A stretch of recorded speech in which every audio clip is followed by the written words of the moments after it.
Morning students, class 12th subject mathematics. आज हम discuss करेंगे रिलेशन के बारे में। तो सबसे पहले हमें पता होना चाहिए ordered pair. What is ordered pair?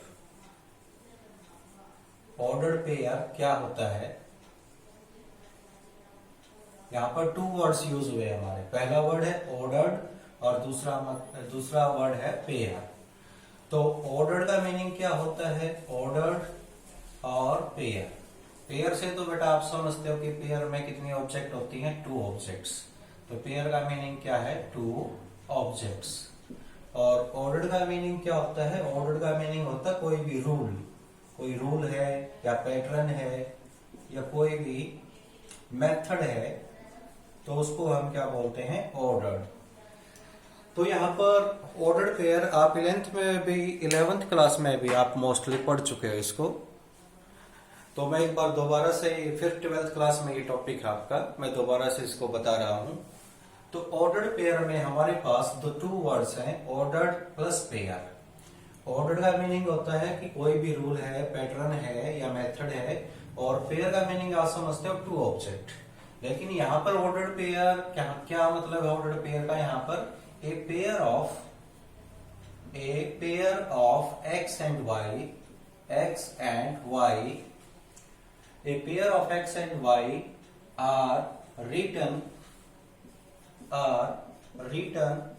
in the form इनकी बजाय अंडर लिखिए, written under a definite rule। तो ऑर्डर्ड पेयर क्या हुआ बेटा? A pair of x and y. X और वाई का एक ऐसा पेयर, एक ऐसा जोड़ा, आर रिटन, जो लिखा गया है, अंडर ए डेफिनेट रूल, एक डेफिनेट रूल के तहत लिखा गया है। तो एक कोई डेफिनेट रूल बनाया, हमें कोई रूल बनाया है और उस रूल के अकॉर्डिंग हमने एक्स और वाई का एक पेयर लिखा है, तो उस पेयर का नाम क्या पड़ जाता है बेटा? Ordered pair. अब बच्चे कहेंगे सर ये डेफिनेट रूल क्या है? बेटा डेफिनेट रूल ये है, जैसे एक्स और वाई, एक्स कॉमा वाई लिखते हो आप, तो आपको छोटे क्लासेज में 9th से हम आपको पढ़ाते आते हैं कि जो एक्स कोऑर्डिनेट है उसका प्लेस पहले आएगा और जो वाई कोऑर्डिनेट है उसका प्लेस बाद में आएगा। तो ऐसा कभी नहीं करना है कि आप y कोऑर्डिनेट को पहले स्थान पर लिखोगे और x कोऑर्डिनेट को दूसरे स्थान पर लिखोगे। ऐसा आपने कभी नहीं किया और ना ही टीचर ने बताया। टीचर ने हमेशा कहा कि बेटा x कोऑर्डिनेट फर्स्ट प्लेस पर लिखिए और y कोऑर्डिनेट सेकंड प्लेस पर लिखिए। तो जो ये फर्स्ट प्लेस और सेकंड प्लेस पर फिक्स है कि x वाला हमेशा पहले प्लेस पर आएगा और y वाला हमेशा सेकंड प्लेस पर आएगा। तो ये जो फिक्स कर रखे हैं, तो ये एक रूल ही है कि x कोऑर्डिनेट को पहले पर लिखिए और y को दूसरे पर। तो ये रूल है किसके लिए? x और y के लिए। इसीलिए इसको हमने क्या बोल दिया, जो ये x y है, इसीलिए हमने इसको क्या बोल दिया बेटा? Ordered pair. जैसे आप ग्राफ पर ले लीजिए, ये कोई ग्राफ है और यहाँ पर 1, ये 2, ये 3, ये 4, ये 1, ये 2 और ये 3। तो मैं एक पॉइंट लेता हूं यहाँ पर 2,3। देखिए ये पॉइंट है 2,3। तो इस पॉइंट को मैं 2,3 ही लिखूंगा। मैं जो ये ए पॉइंट है हमारा, ये 2,3, ये ऐसे ही लिखा जाएगा। अगर मैं इसको ऐसे लिखूं 2, 3,2, तो क्या ये पॉइंट हमारा 3,2 है? बिल्कुल नहीं है। 3,2 फाइंड आउट करते हैं हम, कहां पर होगा? ये 3 और 3 के पैरेलल ये, और ये पॉइंट हमारा क्या आएगा? 3,2। तो इस पॉइंट को आप बी मान लीजिए।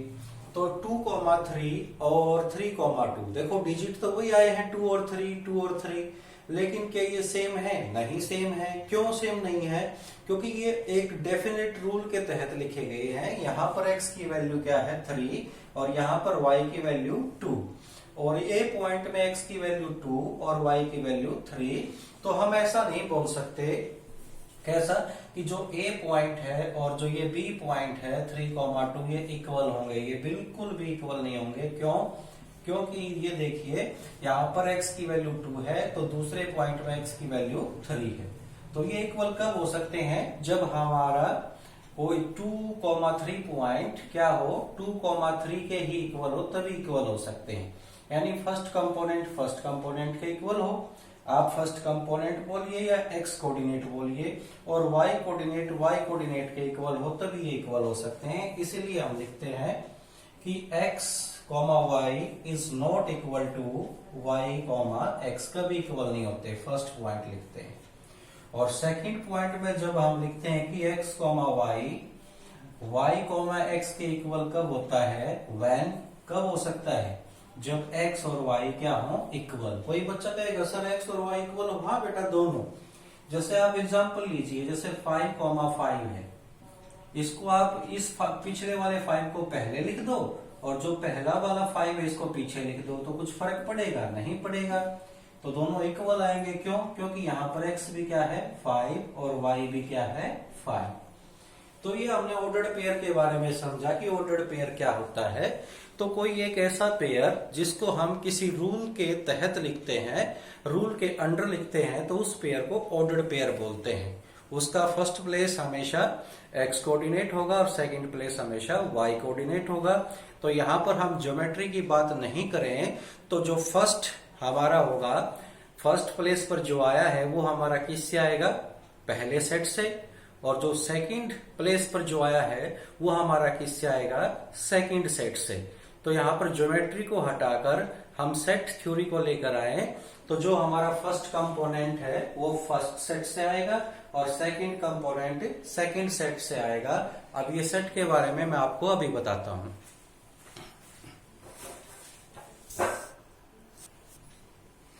तो ये देखिए स्टूडेंट्स, हमारे पास दो सेट है। एक सेट ए है, उसमें हम एलिमेंट लेते हैं 2, 3, और एक सेट बी है, उसमें मैं एलिमेंट लेता हूं यहाँ पर 5, 7 और 9, 3 एलिमेंट लेता हूं। तो मैं ए और बी की कार्टेशियन प्रोडक्ट करता हूं, जो आप 11th में कर चुके हो। कैसे करते हैं हम, पहले 2 एलिमेंट को लेते हैं और इस एलिमेंट 2 के साथ मैं अगले सेट के सभी एलिमेंट के साथ पेयर बनाकर लिख दूंगा। 2 का 5 के साथ पेयर, फिर 2 का 7 के साथ पेयर, फिर 2 का 9 के साथ पेयर। तो 2 का काम हो चुका है नेक्स्ट सेट में। फिर मैं 3 को लेता हूं, तो 3 को लेने के बाद मैं अगले सेट के सभी एलिमेंट के साथ 3 के साथ पेयर बनाकर लिख देता हूं। तो मेरे फर्स्ट सेट के सभी एलिमेंट सेकंड सेट के साथ आ चुके हैं। तो इसका मतलब हमारी कार्टेशियन प्रोडक्ट पूरी हो चुकी है। तो इस तरह से हम कार्टेशियन प्रोडक्ट करते हैं, जो आप 11th में बहुत बार कर चुके हो। तो इसमें देखिए जो हमारा फर्स्ट एलिमेंट है, ये जैसे फर्स्ट एलिमेंट क्या है 2, यहां पर 2 और यहां पर 2 और यहां पर 3 और ये 3 और ये 3, यहां से क्या है 2, 2, 2, 3, 3, 3। तो जो फर्स्ट प्लेस पर आया है, इन जो यहाँ पर मैंने 3 टाइम्स 2 लिखा है, तो ये 2 किससे आया हमारा ए से, और ये 3 लिखा है, ये हमारा 3 कहां से आया है, ये भी हमारा किससे आया है ए से। तो ये 2 भी ए से आया, 3 भी ए से आया, इसका मतलब 2, 3 किससे आए हैं ए से। तो जो पहले प्लेस पर आया है, जो पहले प्लेस पर आया है वो हमेशा कहां बिलोंग करेगा, पहले सेट से। और जो दूसरे स्थान पर आया है 5, 7, 9, 5, 7, 9, वो हमेशा किससे बिलोंग करेगा, सेकंड सेट से। तो दूसरे स्थान पर कौन आया है, 5 आया है, 7 आया है और 9 आया है, ये किससे बिलोंग करेगा, बी सेट से। तो हम ऑर्डर्ड पेयर से एस्टिमेट लगा सकते हैं, ऑर्डर्ड पेयर का जो फर्स्ट कंपोनेंट है वो हमेशा फर्स्ट सेट से बिलोंग करेगा और जो सेकंड कंपोनेंट है वो हमेशा सेकंड सेट से बिलोंग करेगा। कंपोनेंट का मतलब जो पहले स्थान पर आया है, ठीक है। फर्स्ट कंपोनेंट जो पहले स्थान पर आया है, सेकंड कंपोनेंट जो दूसरे स्थान पर आया है, किसमें, ऑर्डर्ड पेयर में। तो ये हमारे ऑर्डर्ड पेयर है। तो यहाँ पर कितने ऑर्डर्ड पेयर बने हमारे, देखना एक बार काउंट करके, ए और बी मल्टीप्लाई जब हमने की तो यहाँ पर जो ऑर्डर्ड पेयर बने हैं हमारे, कितने बने हैं यहाँ पर, देखो आप यहाँ पर ऑर्डर्ड पेयर बने हमारे 1, 2, 3, 4, 5 और 6 ऑर्डर्ड पेयर बने। तो ये 6 ऑर्डर्ड पेयर है। अगर यहां से मैं सबसेट निकालना चाहूं, subsets of A Cartesian B, ये ए और बी की जो कार्टेशियन प्रोडक्ट है, मैं इसके सबसेट निकालना चाहूं तो कितने सबसेट आएंगे? ये आपने 11th में पढ़ चुके हो बेटा, मैं दोबारा से आपका टॉपिक 12th में, इसीलिए मैं रिपीट दोबारा से ही कर रहा हूं स्टार्टिंग से। तो आप कितने सबसेट निकाल सकते हो? ये होता है 2 की पावर n। n का मतलब क्या है? यहाँ पर नंबर ऑफ एलिमेंट। कितने एलिमेंट हैं आपके कार्टेशियन प्रोडक्ट में? 1 2 3 4 5 6। तो यहाँ पर n की वैल्यू क्या आएगी? 6 आएगी।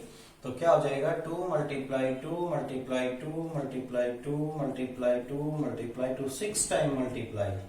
तो 2 2 जा 4, 4 2 जा 8, 8 2 जा 16, 2 जा 32, 2 जा 64। तो कितने सबसेट आएंगे इसके? 64। किसके सबसेट? ए कार्टेशियन बी के यदि मैं सबसेट बनाना चाहूं तो कितने सबसेट आएंगे? 64। तो मैं कुछ सबसेट आपको लिखकर दिखाता हूं।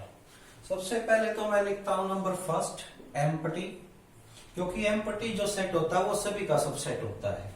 सेकंड पर जो सेकंड में क्या करो आप, जो ऑर्डर्ड पेयर है ना वो एक एक ले लो। 2,5 का एक सेट बन गया, अगला एलिमेंट ले लो। और 2,7 का एक सेट बन गया। नंबर 4, फिर 2,9 का, और फिर नंबर 5, फिर 3,5 का, नंबर 6, और फिर किसका? 3,7 का, और फिर नंबर 7, फिर 3,9 का। तो जब मैं सबसेट कैसे बना रहा हूं? सबसे पहले तो मैंने एम्प्टी सेट लिया, क्योंकि वो सभी का सबसेट होता है। फिर मैंने क्या लिया? एक एक एलिमेंट के सेट बनाए। अब की बार मैं एलिमेंट जो बोल रहा हूं वो पूरे ऑर्डर्ड पेयर को बोल रहा हूं। ये एलिमेंट किसका है? ए कार्टेशियन बी प्रोडक्ट का। तो मैंने क्या लिया? एक एक ऑर्डर्ड पेयर लिया और एक एक ऑर्डर्ड पेयर से सेट बना दिए, और ये सभी क्या है? इस कार्टेशियन प्रोडक्ट के सबसेट है।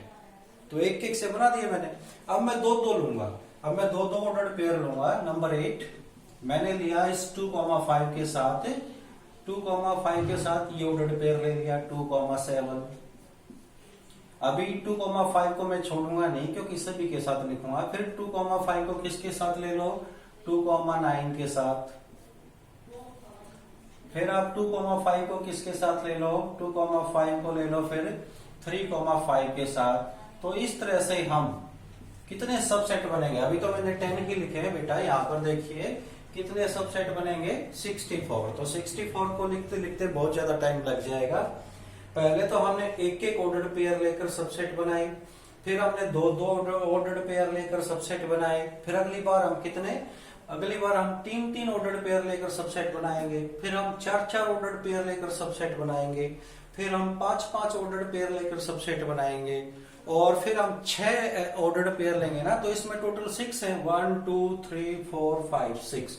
तो जब मैं 6 ऑर्डर्ड पेयर लेकर सबसेट बनाऊंगा ना, तो वो अकेला बनेगा, और वो अकेला क्या है? ये खुद है अपने आप में।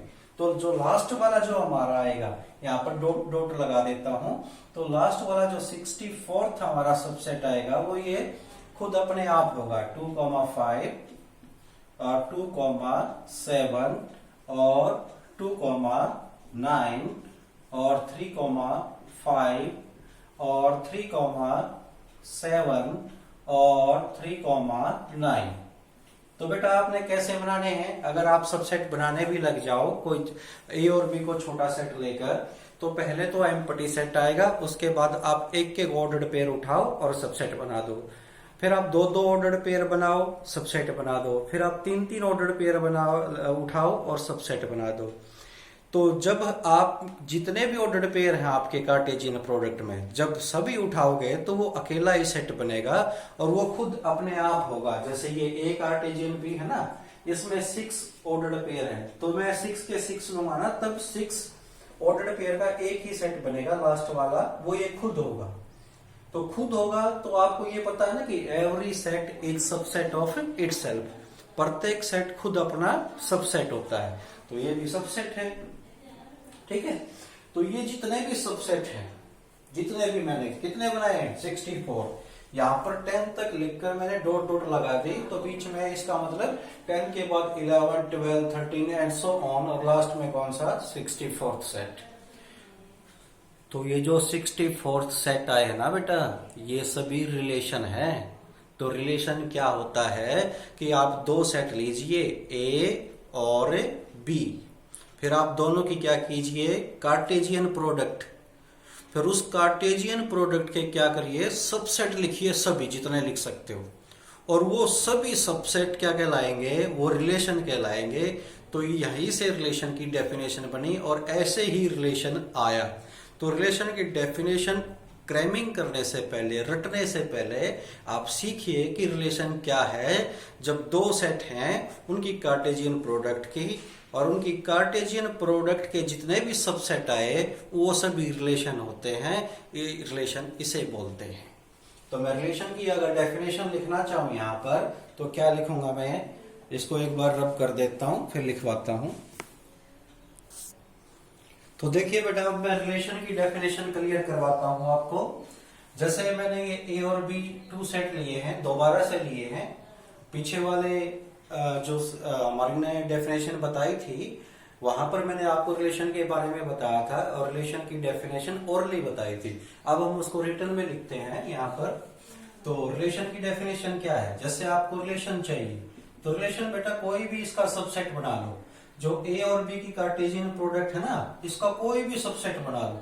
सबसेट का मतलब इसके आप ऑर्डर्ड पेयर उठा लो, जितने उठाना चाहो वो सबसेट ही बन जाएगा इसका। मैंने ये पहला उठा लिया, फिर मैंने थर्ड उठा लिया, फिर मैंने फोर्थ भी ले लिया, और फिर मैंने फिफ्थ ले लिया, और फिर मैंने बस यही रखे। मैंने क्या रखे, 4 एलिमेंट। एक तो 2,4 वाला ऑर्डर्ड पेयर, एक 2,9 वाला ऑर्डर्ड पेयर, एक 3,4 वाला, एक 3,7 वाला। तो ये जो R है ये इसका सबसेट एक नहीं है। क्यों? क्योंकि इस R के सभी एलिमेंट इसमें बिलोंग करते हैं। तो जो R है वो हमारा किसका सबसेट है, ए कार्टेशियन बी प्रोडक्ट का। तो जो भी इसका सबसेट होगा, ए कार्टेशियन बी प्रोडक्ट का जो भी सबसेट होगा वो सभी सबसेट क्या कहलाए जाएंगे, रिलेशन। तो यहां पर अगर हम डेफिनेशन लिखें तो ए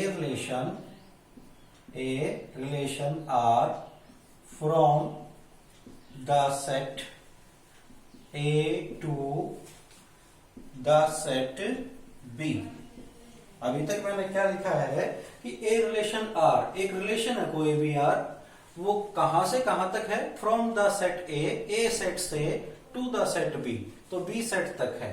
तो जो आर हमारा रिलेशन है वो ए सेट से बी सेट तक है। ऐसा क्यों लिखा, क्योंकि ए फर्स्ट प्लेस पर आया है हमारा और बी सेट सेकंड पर आया है। अगर मैं यहाँ पर ए क्रॉस बी की बजाय मैं बी क्रॉस ए लिख देता तो फिर मैं यहाँ पर क्या लिखता, from the set B to the set A, फिर मैं ऐसे लिखता। लेकिन अब हम क्या लेकर चलेंगे, ए और बी। तो एक R है जो A सेट से लेकर B सेट तक है, इज आल्सो ए सेट। ये भी क्या है कि सेट है, इज आल्सो ए सेट। तो ये भी एक सेट ही है। अब देखो बेटा, जो ये R है ये भी एक सेट है कि नहीं है, और ये क्या कंटेन करता है, ordered pair which contain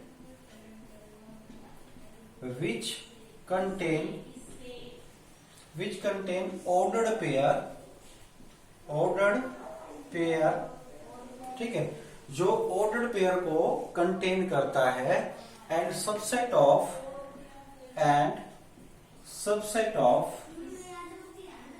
a Cartesian B product, जो ऑर्डर्ड पेयर को कंटेन करता है और ए कार्टेशियन बी प्रोडक्ट का क्या है, सबसेट। तो कोई आपसे पूछने लग जाए कि रिलेशन क्या है, तो बेटा आप उसको रटी रटाई क्रैमिंग की हुई डेफिनेशन बताना। आप उसको बोलना कि सर दो सेट होते हैं ए और बी, और दोनों के दोनों नॉन एम्प्टी होने चाहिए, क्योंकि अगर एम्प्टी एक भी हो गया तो उनकी प्रोडक्ट क्या आएगी, एम्प्टी। तो दो सेट हो, दोनों नॉन एम्प्टी हो, उनकी आप कार्टेशियन प्रोडक्ट करो। फिर उस कार्टेशियन प्रोडक्ट के जितने भी आप सबसेट बना लोगे ना, वो सभी सबसेट क्या कहलाएंगे, रिलेशन कहलाएंगे। तो इस तरह से आप समझोगे और किसी दूसरे को बताओगे, वो ज्यादा ही इफेक्टिव है और लॉन्ग टाइम तक आपके माइंड में फिक्स रहेगा और इसी को बोलते हैं कॉन्सेप्ट क्लियर हो गया। नेक्स्ट, अब इसकी टाइप पढ़ते रिलेशन की। सबसे पहले हम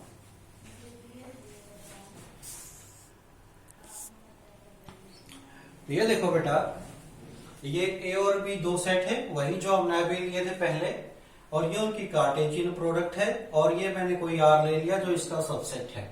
ये रिलेशन हो गया, R is the relation, R is the relation, R is the relation from the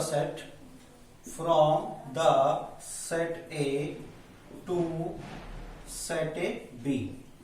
मतलब सेट ए से, फ्रॉम द सेट ए से टू द सेट बी तक। तो इस तरह से हमारा रिलेशन बनता है। तो 11th में हमने इस तरह से रिलेशन पढ़ा था, लेकिन 12th में आकर भी ऐसे ही है रिलेशन, लेकिन कई बार आपको क्या मिलता है, एक लाइन मिलती है आपको मिलता है R is the relation on the set A. ठीक है, तो इस लाइन में, ये लाइन अच्छी तरह से देखिए यहां पर जूम करके, इस लाइन में बच्चा कंफ्यूज हो जाता है, स्टूडेंट कंफ्यूज हो जाता है। वो सोचता है कि यहां तो जो रिलेशन है वो ए सेट से लेकर बी सेट तक है। ठीक है भाई, रिलेशन दो सेट में होता है और दोनों की जो कार्टेशियन प्रोडक्ट है उनका सबसेट होता है। लेकिन 12th में अगर आप बार बार ये पढ़ते हो relation is the R is the relation on the set A, तो बच्चा सोचता है कि यार यहां पर तो दो सेट नहीं है, यहां पर तो एक ही सेट है ए। और 11th में हम पढ़ते थे कि जो आर रिलेशन है हमारा वो ए से लेकर बी तक है, और यहां पर तो एक ही सेट दिया गया है ऑन द सेट ए। तो अकेले सेट के ऊपर भी रिलेशन हो सकता है। तो बेटा यहां पर अकेला सेट नहीं है ए, यहां पर पहला सेट भी ए है और जो दूसरा सेट है वो भी ए ही है। यहां पर भी दो ही सेट हैं, लेकिन ये लिखने का स्टाइल है मैथमेटिक्स में R is the relation on the set A. तो स्टाइल क्या है, उसने from A to the set A ऐसे नहीं बोला, ऐसे ही बोल सकता था R is the relation from the set A to the set A. तो ऐसे बोलने में थोड़ा सा ओड सा लगता है इंग्लिश में बोलना, तो उसने सीधा क्या लिख दिया, ऑन द सेट ए। तो जब भी अकेले सेट के ऊपर रिलेशन आपको ऐसे पढ़ो 12th क्लास में, तो समझ जाओ कि हमारा पहला सेट भी वही है और दूसरा सेट भी वही है। तो मैं एग्जांपल देता हूं, यहां पर देखिए, हम एक सेट लेते हैं, एक सेट लिया हमने, इसमें एलिमेंट है 2, 5 और 7, ये एलिमेंट है। तो बेटा तो यहां पर क्या है, R is the relation, R is the relation on the set A. तो आर रिलेशन है किस सेट के ऊपर, ए सेट के ऊपर। तो कई बच्चे सोचते हैं कि सर रिलेशन तो दो सेटों पर होता है, अभी आपने बताया कि रिलेशन होता है एक सेट से लेकर दूसरे सेट तक।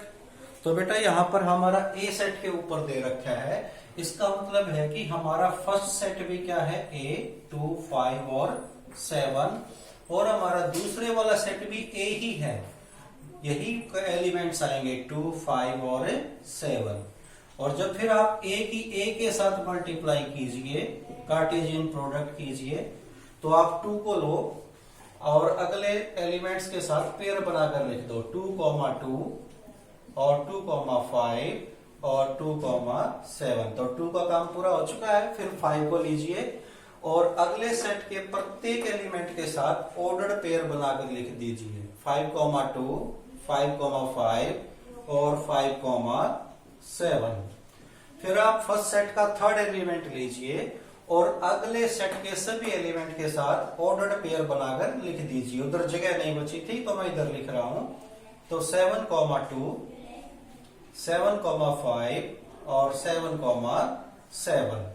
तो जब मैंने, मेरा पहला सेट भी ए था, मैंने दूसरे सेट को भी यही मान लिया और फिर मैंने ए की ए के साथ कार्टेशियन प्रोडक्ट की, तो उसमें ये एलिमेंट आ गए। तो अब जो इसके सबसेट होंगे, अब जो इसके सबसेट होंगे, कितने सबसेट होंगे, पहले तो मैं आपको बता दूं कि नंबर ऑफ सबसेट कितने होंगे इसके। नंबर ऑफ सबसेट्स 2 की पावर n। n क्या है कि कितने ऑर्डर्ड पेयर हैं, 1 2 3 4 5 6 7 8 9, तो 2 की पावर 9। ठीक है, तो 2 की पावर 9, तो आप इसको मल्टीप्लाई कर लीजिए, सॉल्व कर लीजिए। 2 की पावर 9 क्या आएगा, तो ये अप्रोक्सीमेटली 2 5 जा 10 और 1 और 512 आएगा। 512 2 की पावर 9 512। तो इसके सेट कितने होंगे, 512 सबसेट होंगे इसके, एक कार्टेशियन ए के। तो वो 500 के 12 जितने भी 512 सेट हैं हमारे, 512 सेट हैं, वो उन सभी को क्या कहेंगे, रिलेशन। क्यों कहेंगे, क्योंकि वो इस कार्टेशियन प्रोडक्ट के क्या है, सबसेट हैं। अब इन 512 सबसेट में इसके लिख तो सकता नहीं, बता सकता हूं कि आप कैसे लिखोगे। पहला तो आपका एम्पटी आएगा, दूसरा क्या आएगा, दूसरा आप एक एक ऑर्डर्ड पेयर लेकर सबसेट बनाओगे, फिर आप क्या करोगे, दो दो ऑर्डर्ड पेयर लेकर बनाओगे। इसमें कितने ऑर्डर्ड पेयर हैं, 9 है ना। तो आप पहले एम्पटी सेट को लिखोगे, फिर सिंगल सिंगल ऑर्डर्ड पेयर लेकर सेट बनाओगे, फिर दो दो ऑर्डर्ड पेयर लेकर सेट बनाओगे, फिर तीन तीन ऑर्डर्ड पेयर लेकर, फिर चार चार लेकर, फिर पांच पांच लेकर, फिर छह छह लेकर, फिर सात सात लेकर, फिर आप आठ आठ ऑर्डर्ड पेयर लेकर सेट बनाओगे। और जब आप पूरे 9 के 9 ऑर्डर्ड पेयर लोगे ना, तो आप एक ही सेट लिखोगे लास्ट में, और वो कौन सा होगा, 512 वो हमारा लास्ट सबसेट होगा जब 8 के 8 एलिमेंट लेंगे खुद। तो मैं आपको ये बताना चाहता था रिलेशन के बारे में, तो मैं पहले भी आपको बहुत बातें बता चुका हूं कि भाई जब भी आपको आपके एनसीईआरटी में या एलिमेंट्स में ये लाइन लिखी हुई मिलती है, R is the relation on the set A, ठीक है, तो कई बच्चे समझ जाते हैं कि हमारा जो रिलेशन है वो अकेले सेट के ऊपर है। नहीं बेटा, रिलेशन हमेशा दो सेटों की कार्टेशियन प्रोडक्ट करने से आता है और उनका सबसेट होता है। तो यहाँ पर हमारा एक सेट ए है तो दूसरा भी ए है, फिर हम उनकी कार्टेशियन प्रोडक्ट करते हैं और इसका जो सबसेट आएगा ना वो हमारा रिलेशन होगा। और उसको हम इंग्लिश में कैसे लिख सकते हैं, R is the relation on the set A, ऐसे लिख सकते हैं। ठीक है,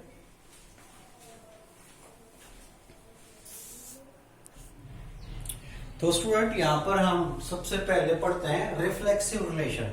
रिफ्लेक्सिव रिलेशन क्या होता है, ए रिलेशन आर, एक ऐसा रिलेशन जिसका नाम आर है, ऑन द सेट ए, वो ए सेट के ऊपर है। ए सेट के ऊपर होने का मतलब ये है बेटा कि ए सेट की ए सेट के साथ कार्टेशियन प्रोडक्ट हुई है और उस कार्टेशियन प्रोडक्ट का जो सबसेट है वो क्या है, आर। तो इन बातों को हम इंग्लिश में कैसे लिखेंगे, और वो भी स्टैंडर्ड फॉर्मेशन में, a relation R on the set A, in which, जिसके अंदर ईच एलिमेंट ऑफ ए, जो सेट ए है ना उसका प्रत्येक एलिमेंट रिलेटेड टू इटसेल्फ, अपने आप के साथ रिलेट होता हो, या कनेक्टेड टू इटसेल्फ ऐसे भी लिख सकते हो कि ए सेट का प्रत्येक एलिमेंट अपने ही साथ कनेक्ट हो। ठीक है, कैसे, एग्जाम्पल के लिए मैं देखता हूं यहां पर, या देखिए ऊपर सेट ए है जो आपका, वो क्या है, 2 5 और 7। तो हमारा आर रिफ्लेक्सिव रिलेशन कब होगा, जब आर के अंदर जैसे 2 है, ए सेट ए के अंदर 2 आया है तो 2 किसके साथ कनेक्ट हो, 2 के साथ।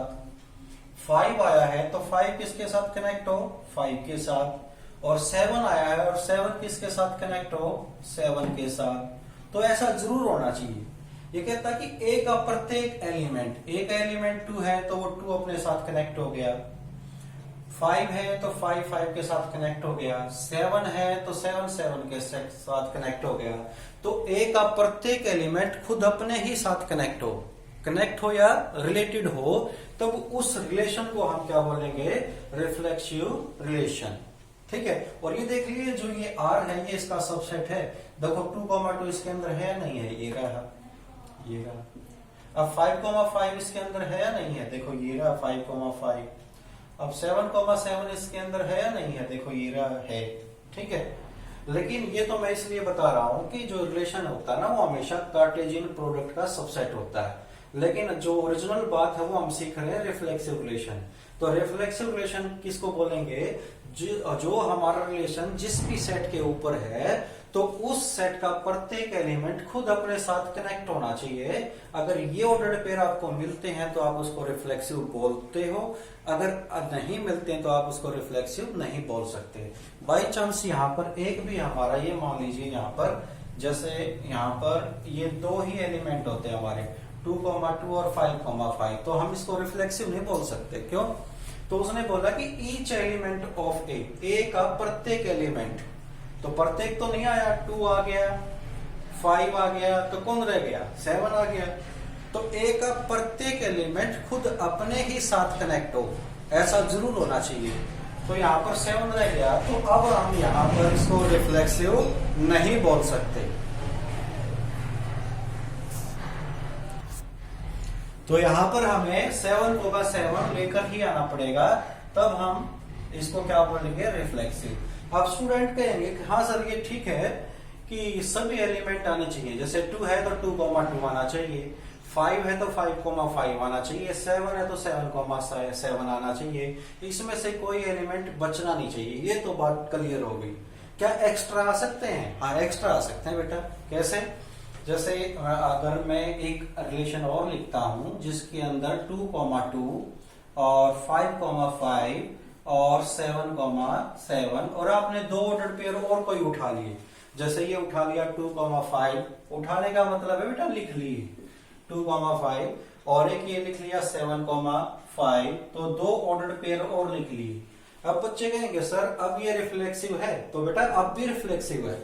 हमें केवल किस पर ध्यान देना है कि जो ए का प्रत्येक एलिमेंट है वो खुद अपने साथ ऑर्डर्ड पेयर बनाए। 2 ने अपने साथ ऑर्डर्ड पेयर बनाया 2,2, 5 ने बनाया 5,5, 7 ने बनाया 7,7। इससे मतलब है, ठीक है, ये जरूर आने चाहिए। अगर एक्स्ट्रा आते हैं तो आ जाए, हमें कोई प्रॉब्लम नहीं, लेकिन इनमें से कोई नहीं बचना चाहिए।